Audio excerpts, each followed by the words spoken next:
So guys, so hindi pa nakakilala sa Madre de Agua. So yan yung Madre de Agua Ito yung dahon niya. So ngayon, lunch time ngayon para makatipid. Kumuha ko ng Madre de Agua doon.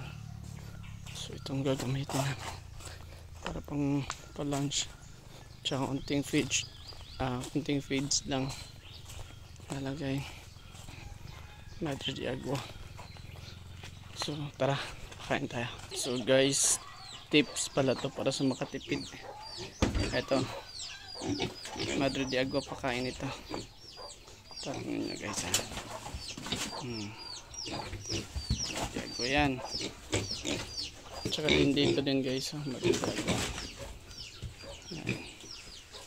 Para makatipid. Isa. Lunch time nila ngayon, dapat pang stocks na yan.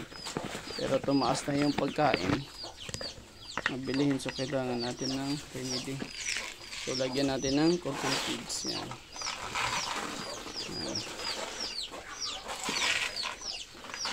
Cotton feeds na yan. And guys, 1 month sila ngayon. 1 month na yan. Para hindi sila guys, yan, pakain tayo ng feeds dyan. Yan. Tapos yung dahon na yan, para mabusog talaga sila kahit konti lang yung pinapakain natin. So pakain dito is kalahati lang guys, kalahati nito. Tapos yan.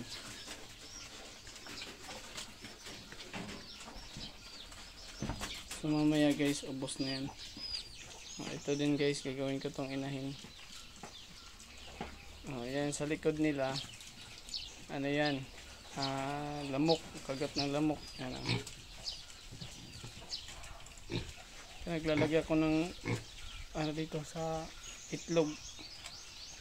Yan guys, kainin nila yan. Hindi lang feeds kakainin yan, mamaya ubos yan. Yun lang guys. Ayan, dito din 1 month yan sila guys So yun lang guys, para makatipid tayo, kailangan din natin ganap ng mga remedy na pagkain nila, para hindi lang puro feeds yan. Mataas sa protein ang Madre de Agua guys, so huwag kang mag-alala guys, mabigat yan. So yun lang, at maraming salamat po sa mga makakapanood nito. Sana mapulutan nyo to ng ideas. Thank you po.